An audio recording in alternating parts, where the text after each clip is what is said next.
सांगलीत कृष्णा नदी ही इशारा पातळीच्या आसपास आहे. अशातच पुलावरून नदीत उडी मारून पोहणाऱ्यांची संख्या देखील लक्षणीय आहे.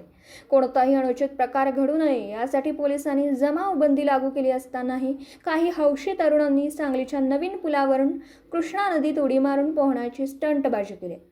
सदरची स्टंटबाजी या तरुणांना चांगलीच अंगलट आली. पाण्याचा प्रवाह मोठा असल्याने सदरचे तरुण हे वाहत निघाले होते. सांगलीच्या सरकारी घाटावर असलेल्या विद्युत पोलला या तरुणांनी पकडून त्याचा आधार घेतला. थंड पाणी, मोठा प्रवाह यामुळे या तरुणांना काही कळत नव्हतं. सदरचा प्रकार कृष्णा काठावर असलेल्या नागरिकांच्या निदर्शनास येताच त्यांनी आरडाओरड सुरू केली. यावेळी पोहणाऱ्या काही तरुणांनी क्षणाचाही विलंब न करता कृष्णा नदीत झेप घेऊन या तरुणांचा जीव वाचवला.